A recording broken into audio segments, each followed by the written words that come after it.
Welcome back to the Head, Heart, and Boots podcast. I'm Chris. And I'm Brandon. Join us as we wrestle with what it takes to transform ourselves and the businesses we lead. I don't know. What'd you think? I don't know. It's kind of serious. Should we laugh? Bro. Ooh, that's different. I know. You know what? The reality of it, I can't tell you the pressure that I feel to say, hey, dude, up with something besides, isn't it, hey, dude? Yo, hey, dude. Oh, yeah, I guess it's, I don't know. Yeah, I guess I think it changes up a little bit, but the pressure, it's overwhelming. Okay. Hey, want to kind of bounce around some different ideas today. Yeah, we're trying to think about what to call this episode. Maybe it'll be shop talk. Maybe it'll be like, I don't know, chats and giggles. I don't know what we'll call this episode. Yeah, meanderings. But I do have kind of a zone to start in that's somewhat intentional. Yeah. So I was listening to an episode of the Tim Ferriss podcast, and he had Terry Crews on. Yeah. And I think a lot of people probably know who Terry Crews is, but in general, he's an actor, artist, performance guy. He's enormous. He's built like he's probably chiseled out of granite. The dude is a beautiful man. Yeah, he's just ripped. I mean, he's just in a lot of his roles tend to be a little bit more fun. Almost basically comedy, and always able to carry a ton of weight and probably whoop some ass. What would do? Okay, so he came onto the scene. Do you remember the commercial where he was like shirtless, like riding on a white horse? What was that? Was it deodorant? Yeah, something? it was like it was Old Spice or something. Spice, dude.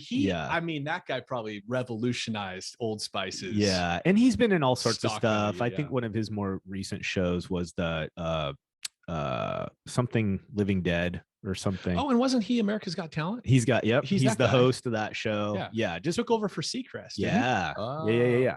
So big dude. Anyways, what was really interesting about this podcast was, so first off, the dude's kind of first and foremost an artist. Yeah. Has a very unique, I don't want to go into all of it, but has like a furniture collection that's part of a very unique group of people, and artists have had this particular group take on their collection. I mean, he's been awarded for it. I mean, he's just a very renaissance. You said a furniture collection? Dude, like what are we talking about? Like this guy is like true artist designer. Like he's creating all the time. He's sketching all the time. He's not just this, strong man machismo. Yeah. Anyways, all that, who cares probably. But it was interesting to me to find out how dynamic this individual is. And it struck me that that's one of the things that I've really appreciated, like from podcasts and all sorts of stuff, is when you get the ability to kind of peek behind the curtain and get a much more rounded look at what their life really looks like and what they really do and what they create. And it kind of shook me a little bit in terms of, it made me think about how little I honestly know about a lot of the people in my world. And I was thinking kind of our industry in general. And I was thinking to myself, how many people, whether they be consulting firms or training institutions or service providers that support our industry, that we really know so little. It's like very one-dimensional what we understand about the people that build and create these businesses and provide services to our industry. And I actually was kind of thinking about us too. And one of the interesting things is that in general, maybe you and I are a little bit different just because of some of the topics that we choose to wrestle with. But in general, people probably have a fairly one-dimensional understanding of who we are and what we bring and what we, try to develop in our business and those kinds of things. So that being said, I wanted to talk a little bit more about the behind the scenes aspect of what we do from a mental state, if you will. Yeah. Just kind of mental awareness, like the mental gymnastics that you and I potentially go through as we build our business. And I don't know if anyone listening would be like, oh, I can relate to that, or that's something that I wrestle with as I develop my company and try to put more employees in certain positions, whatever. Anyway, so I was thinking about that. I was wondering if you wouldn't mind running down that rabbit trail with me a little bit. And I'm open. You're open to it. So I guess I'll start it off and see where it goes. So one of the things that I've realized is, I'm stuck in the hustle of starting a company, right? We're in the first years of our business. And so there's this kind of generic perspective that people have on what it takes to get a business going and the 24/7 grind and all the things like that. And what's interesting is that though I feel a pull to that, I'm also feeling like a different pull. And that pull is to be very intentional about what we build this time, to where I feel like I can have a bit more control of the level of commitment, the time that I put in, why I put that time in, and what the result is that I'm specifically looking for.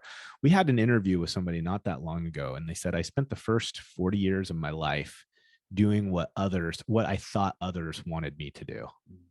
And now that individual, this was Jeremy Reeds actually, and how he wants to spend the remainder of his life doing the things that he knows he should do. Right. It's like, oh man, that just struck me. And that's what's been going on with me lately in our business is, without going into much detail, we just had an interesting relationship with a client that for really great reasons, both for them and us, we needed to kind of draw that to a close. And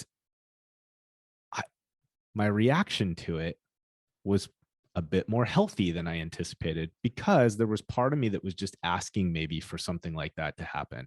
Like I was just looking at our book of business and the priorities that we have right now. We're doing a lot. We've got some lifts going right now that are very intentional. And I was running out of bandwidth. I'm running out of steam. And there was a stress on me of not just work harder, but it was me really questioning the value of what I'm bringing to every aspect of what we're doing. And there was part of me in wisdom, I think, that was going, man, dude, I think we're pushing too hard in this category, and we need to be able to free up and focus our attention in this category. Where am I going with all that?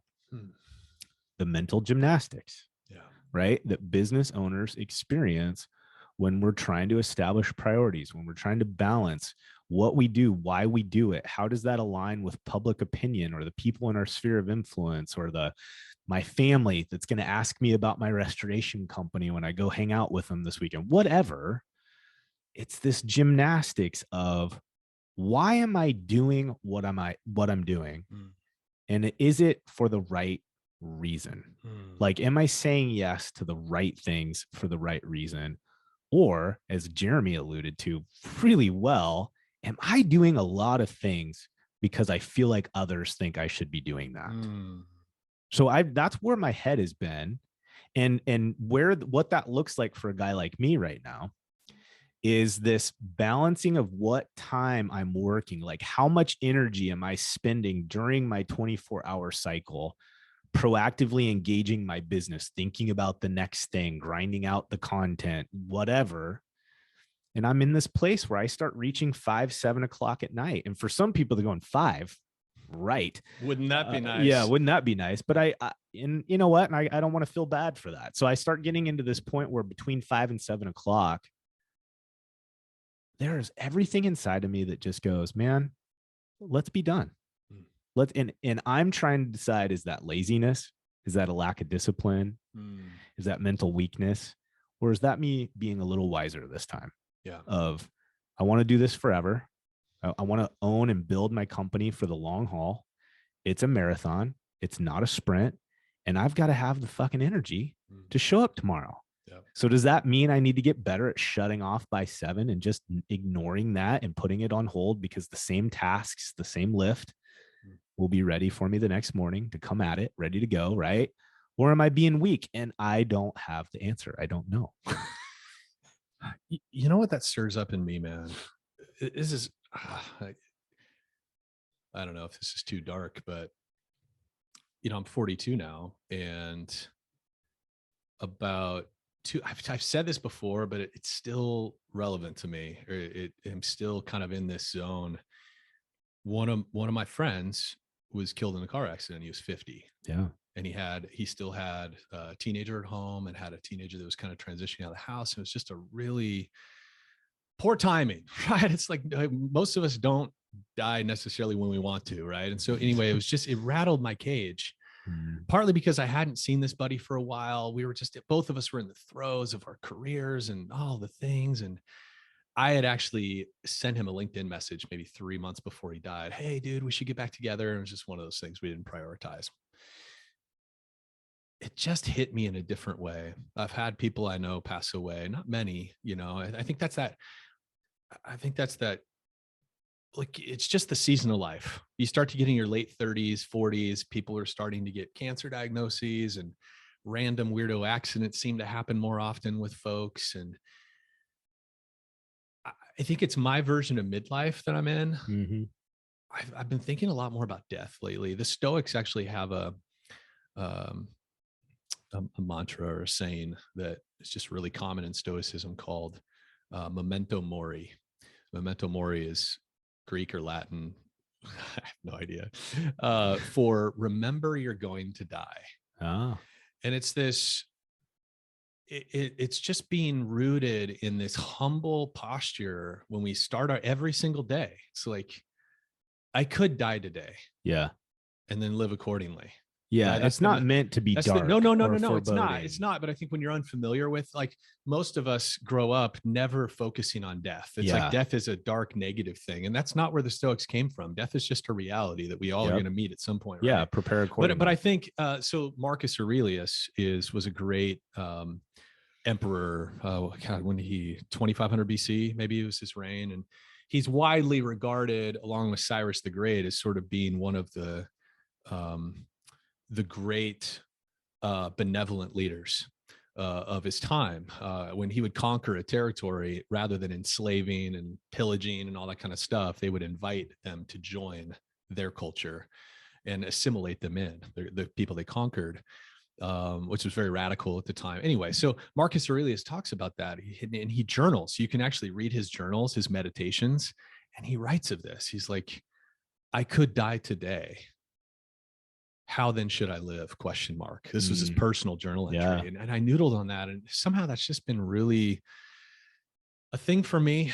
I just, another Facebook post, somebody that's not much older than me, I just saw an obituary, and I don't know. I don't think I'm being obsessive over this. It's not an unhealthy place for me. It's been more of a reflective of what you're talking about.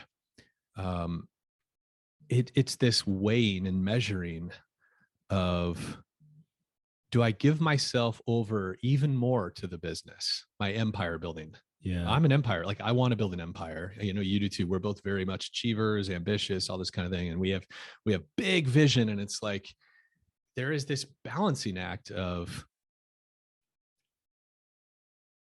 I'm spending my life. Yeah. What? And the only thing is, I don't know how much I have to spend. Man, that spending my life. I don't know. And I know how this can easily spin out into kind of an obsessive compulsive thing. It's not that for me, but it's like, it's just this reality of, my friend John isn't here anymore. He's not with his wife. He's not with his kids. He's gone. And all he was able to put into this life was what he was able to put in up until that very moment. And it's like, we don't know when the cutoff is. Yeah. But we're all spending ourselves. Yeah. And so I guess I'm just becoming so tuned into that. Not every day, but some days. Yeah. Where I'm just like, wow. I could go back to the office for 2 hours, and it means I'm not having that 2 hours with my family. And lately, I've been erring on the side of, no, I'm going to stay home. Yeah. I don't know. I've been, and of course you and I went on our coffee walk this morning, and you just started chatting about the Terry Crews thing. And we were talking about Hugh Jackman, another really interesting figure. And when I hear those kind of figures talk, I hear discipline, I hear drive, I hear dedication. And I can't help but ask myself, what am I really capable of? Yeah. If I really invested myself in something, like I really gave myself over to building this thing or creating this thing or making this change in the world. Those people inspire me to think that way. But then I also have this memento mori in the back of my mind where it's like, boy, I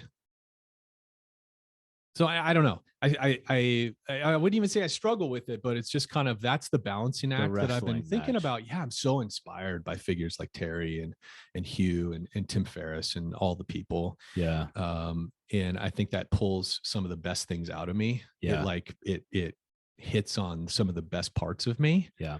And I don't know what to make of that. I guess that's my version of the midlife crisis. It's not, prostitutes and sports cars and it's midlife process. It's midlife. It's just, wow. I don't know how much time I've left. My relationship with my dad too is something has felt really good as we're coming into a different kind of peer-based relationship right now. Yeah.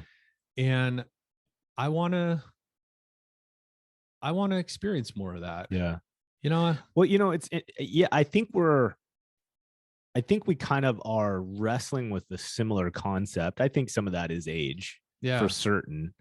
But I think another part of it too is just kind of the difference maybe between what society has been pushing pretty consistently, especially with the rise of influencers and this kind of fake perspective or fake mirroring of a life.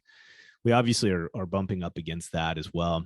And so I think it's probably a similar wrestle that a lot of people are going through. I mean, we've been meeting with some really impressive folks that have young kids. I mean, I'm thinking about like Trish Wall from the Wall team, and just like the level of production that these people can put out, as well as still maintain something that looks like family balance, is really impressive. But, it's kind of like, how do we take this from this really heady what if, and I don't know where to land, and I'm not sure what's more important than the other. Here's an example, a close to home example that I admire. And I think what it looks like to me is two people that are being wise with identifying where they're going to spend their energy and their effort and why they're going to do it. We have a client right now who, although it is a strategic shift, and it was not necessarily planned, they, in some ongoing conversations, these two business partners made the determination that even though their business size does not warrant it, they've determined that it's the best move for them to bring in, or actually maneuver, an internal person into a GM position. And what's interesting is that when we look at it from a financial analysis, when we look at it on paper, the size of their business, the moving parts, that doesn't really warrant that these two individuals as leaders should be more than capable of leading their own business. And we can get stuck there. This kind of goes back to Jeremy Rietz's version of, I spent the first 40 years doing what I thought others think I should do, or thought I should do. And I think these two guys, I don't know how intentional this is. We're still walking through this with them, but they've come to the determination that where and how they want to spend their time is not on the key strategies and responsibilities that a standard general manager should have and own for the business. And they're prioritizing that, which means they're going to spend more than they have to. It's going to affect the draw that they take from their business. It's going to affect some of the financial opportunities short term. Yeah. But it was a real intentional decision to make that. And I think that's a pretty interesting example, and a very relatable example of a couple people wrestling with this concept and deciding why and what are they going to spend their energy. And I have to, hats off. Yeah. I admire those two guys, because it doesn't align with what people would say. Us as consultants, we don't jump on that, because from a financial perspective, there's different solutions. There's all these reasons that would say, no, wait. Right. And neither one of us is necessarily surprised. I mean, these two clients are very grounded in sort of their values and principles. And so I dedication think, to family. I think, exactly. I think they're just realizing they've connected the dots of us grinding and trying to put on and wear these hats successfully is taking away from our presence and our family and everything else. And I it's think like, why, right? Why are you trying to put that hat on? Is it really ego driven? Is it more from a feeling of obligation because of what others are placing on you? Or is it you aligning your decisions with your priorities? Yes. Right. Because it could look very different. Someone else with older kids or whatever, they don't, one is not better than the other. It's very specific to the context of the individual, I guess. Yeah. I think my challenge with it is that I don't feel super confident in my decision. Part of it because I'm a driver by nature, and so even though I get tired and I want to rest doesn't always feel great to me. Even though I have to have it. I mean, I'm not saying in any remote way that I don't, but it is hard for me to rest on Sunday. Sunday was a rest day for me. I needed it because I felt like I was losing my voice, and I'm like, oh, I'm a talker I make a living with my mouth, you know? And so don't read into that. Oh man. There's no good way to come out. We went straight back to junior high in about half a second flat there. Deep thoughts to junior high. There you go. What was I saying? Oh my gosh, Sunday. dude. You're resting. Sunday, yeah. So I'm resting on Sunday. Yeah. And it was really tricky, but my son actually ended up coming out on the porch with his guitar. He's been learning guitar. And so he just played, and I actually really loved just sit and listen to him play. That's right. It's very relaxing, cathartic anyway. But I was just noticing what was going on in my head. Like, it was really hard for me to not pick up my phone. And I ended up talking to him out on the deck, because he's like, Dad, we haven't given our he's almost 14. He doesn't have a smartphone yet, on purpose. Yeah. And this kid has not complained about it. Or my 16-year-old, like at age 4 or something, all my friends have iPhones and I'm the only one. And anyway, so we kind of went through a fight with her, but with him, he hasn't really balked at it much. And so it came up because he was having trouble scheduling like a get together thing with his buddies. And I'm like, well, hey, what are your thoughts on phone? I mean, you've seen how hard it is for sister to manage, like it becomes kind of an addiction. And I'm like, and I feel it. Like, do you think you're ready to handle that? And anyway, we got in this great conversation about it. But I just told him how hard it was for me not to check my email. Yeah. Not to check LinkedIn. Like even those simple social media habits as a business owner, it's just a whole nother layer. It's like, well, yeah, there's spreadsheets I should probably be looking at. There's always a to-do list of things I could be putting my time on to grow the business. Yeah. And it tugs at my sleeve. Like when I'm not doing anything, I feel like a loser sometimes. Yeah. Even though what you needed to be in that moment was completely present with your son. And I actually had that thought, and it was almost like the devil on my shoulder and the angel on my other one, right? Yeah. It was like, no, Chris, like this is the whole reason why you're trying to build something. Yeah. Right. Yeah. Is to create a better life for your son, to model for him. Like, it's all about this relational connection here. This is what makes life sweet, right? Yeah. Is to have relationships with people and whatever. And, but it was hard for me. I felt like, and there was part of me too, cause you're so driven, dude. It's like, I always just assume that you probably like, oh, Brandon's working on this strategic pathway document that we're, next steps of this and that. You're very ordered in that way. And I was thinking, oh, Brandon's probably working right now, and I should be. And I'm sitting here on my ass, just talking to my son and whatever. And I was like, no, this is the most important thing I could ever do. This is the thing. Yeah. It's just, it is interesting. A tug of war. It is. And I think at the end of the race, right? Everybody says this, everybody talks about this, like at the end of the race, and either we have an opportunity to kind of contemplate what we've done or not done, or kind of like you picture those final family moments or whatever. No one is going to reflect on the business that you built. Yeah. Not from a monetary way. Yeah. Now that's different when we're talking about legacy, when we're developing people, creating a platform that people were able to use to springboard forward to advance personally and professionally. Like, that's going to yield relationships that will show up at the end of your days. Yeah, and I think that's beautiful. Yeah, it is. There is no doubt there's virtue in your clients appreciating you, liking you, respecting you, being respected in the industry. But if my kids don't feel connected to me, your spouse, partner, right, whatever, like really, what legacy have I created? Yeah, what have I communicated to my kids? Right, if that was the dynamic. Oh, Dad worked his ass off. He was really respected in his industry. He was really good at XYZ, but I didn't really know him. Yeah, I wish I'd known him better. I wish the thing I fear the most, I haven't actually articulated this, I don't think.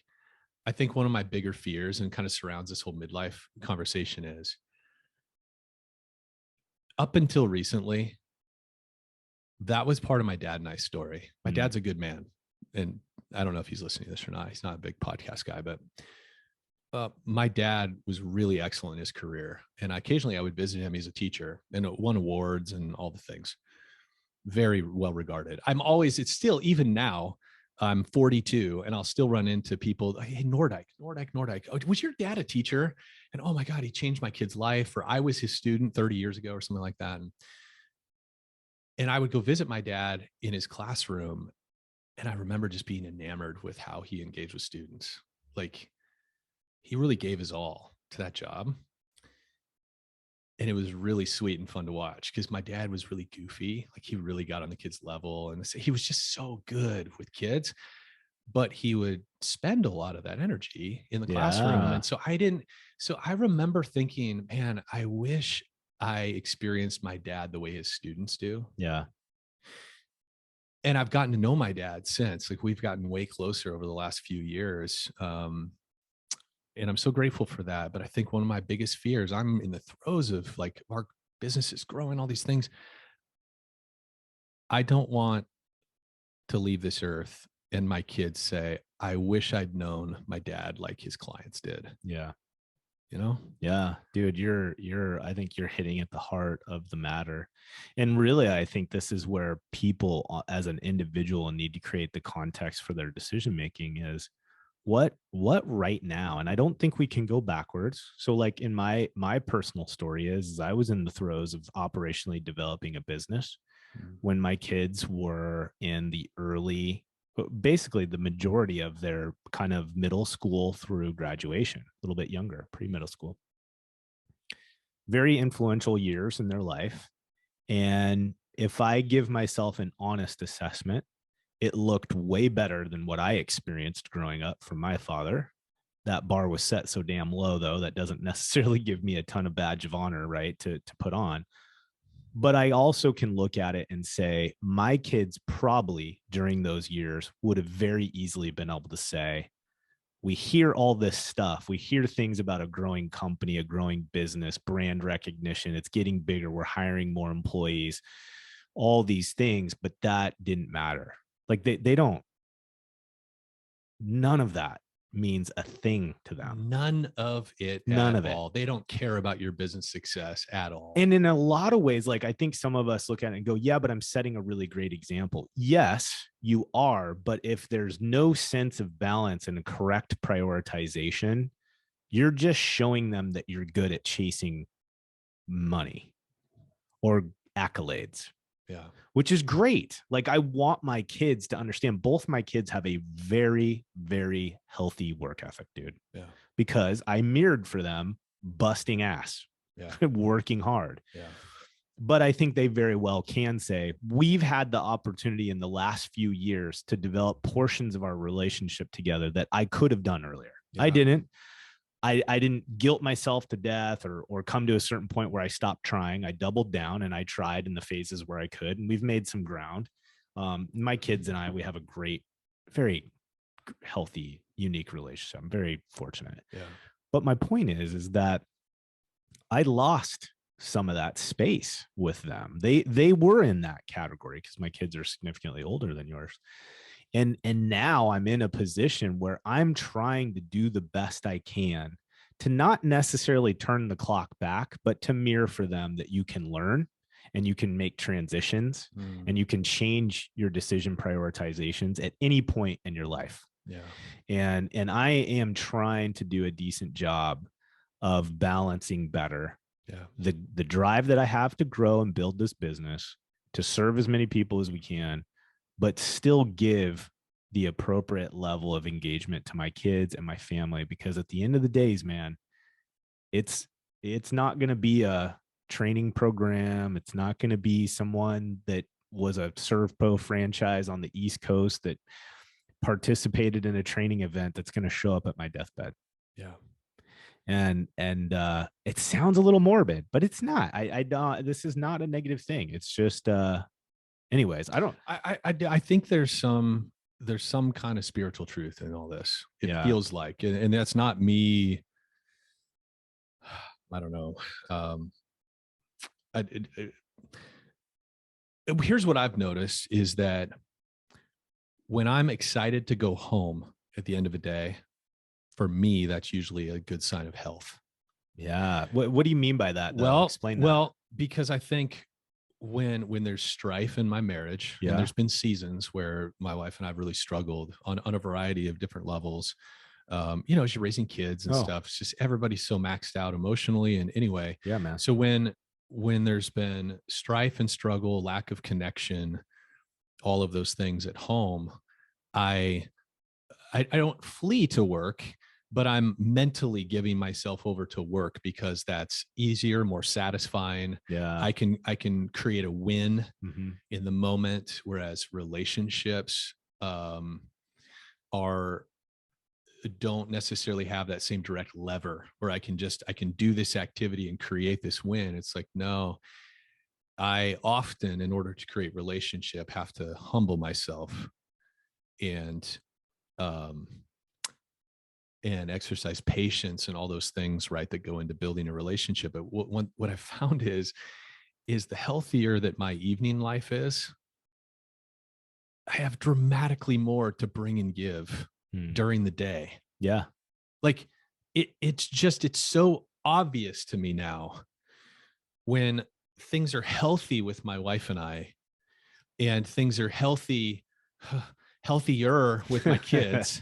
Oh God, it changes from hour to hour. It feels like, right. But when I'm in a healthy sort of humble posture where I'm not reactive and I'm engaged with what's happening at home and I'm not pulling my laptop up and deciding to do work, when really often that's an easier thing than for me to engage in the home life. Yeah. If I'm honest with myself, yeah, I, over the years, because I can brag about how I put in more time after the kids went to bed. Yeah. I mean, because that's seen as virtuous by other business owners, not because we all, I think, do this to some level. Yeah. We just don't necessarily connect with what's actually happening inside us. Why are we like doing why? It? Yeah. And it's and so I have noticed this is a fundamental truth of the universe for me, which is when things are healthy at home, I'm always bringing a better self to my work. Yeah. And it's actually not opposite.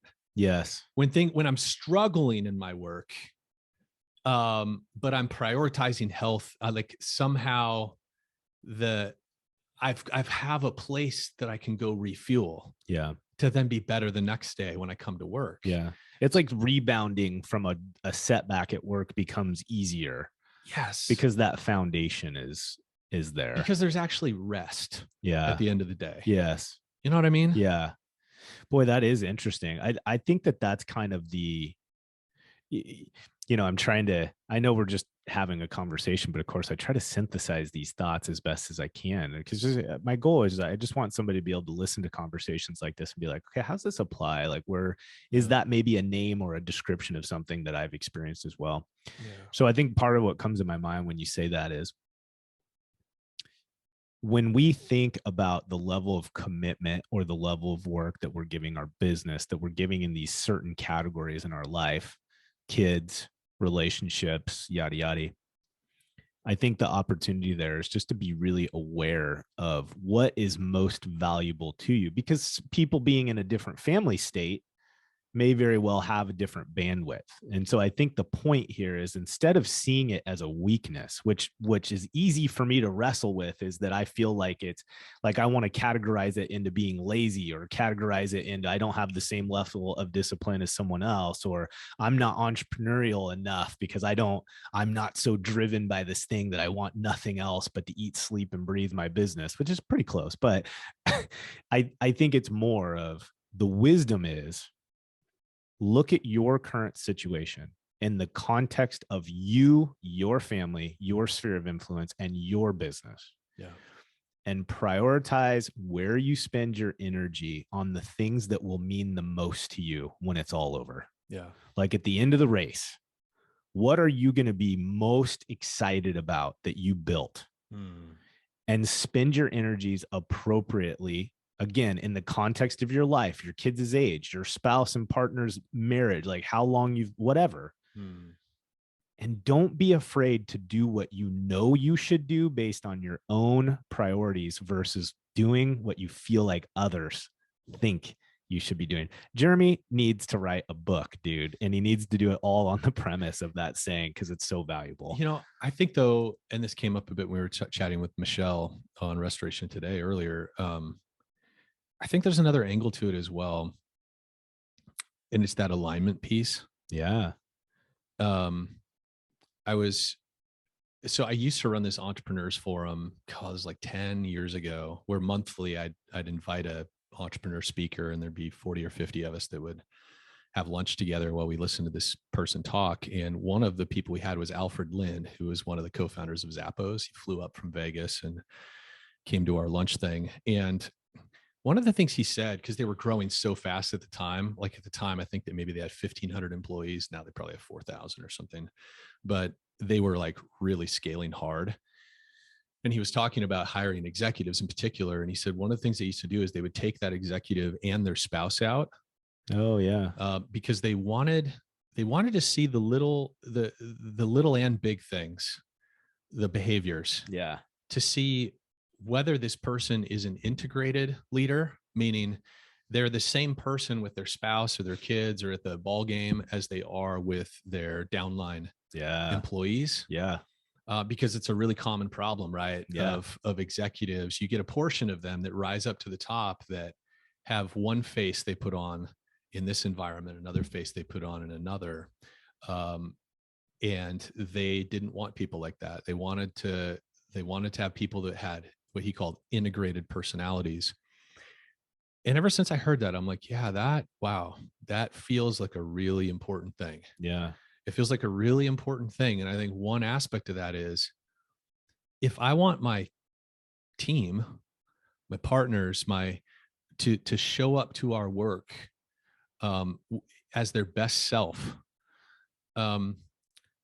I need, like, that requires health on all levels. That means taking care of our relationships at home, our personal health, all that kind of stuff. If I want my team, I want them to bring their best to the work. I also have to prioritize bringing my best. Of like I talked about, for me, it's just the discipline of, if things are broken or in chaos at home, like, I can't just ignore that and sprint toward my work, because then I'm bringing a broken version of myself to my work. It's like, because I've got these nagging thoughts, I've got these, these stressors kind of tugging at my sleeve in the background. No matter how much I try to compartmentalize, I just don't think any of us can do that entirely. Like, if things are broken at home or in our personal sphere, we're bringing a broken, damaged version of ourselves to our work. And how can we expect to get our people to give their best if we aren't? No, it's solid. I just need to do a better job of remembering that in the moment. Oh man, I know, right? That's the thing. It's like, you can always get really good at hindsight and look backwards and say, oh, I woulda, coulda, shoulda. It's just, how good do you do at modifying your decision process and how you think through it live versus always looking backwards. But you're spot on, dude. I think that's the zone. I think that's what I'm hearing when I watch some of these higher level achievers and producers do what they do, is just trying to balance that again with context, with what's important to me, what's important to the promises that I've made to my family, right? And staying, like you said, aligned. Jim Dethmer talks about this. When we always talk about Jim Dethmer. Jim, when are you going to come on the show? All the time. I know. We're actually trying to get him on the show, but we'll see. I really never give up on that. So eventually it's going to happen. But Jim talks about this. He talks about this concept of the full body yes, which is a little bit woo-woo. It's a little bit like new age. What do you mean full body yes? Well, he just describes it as, I think all of us have this when we're making a decision.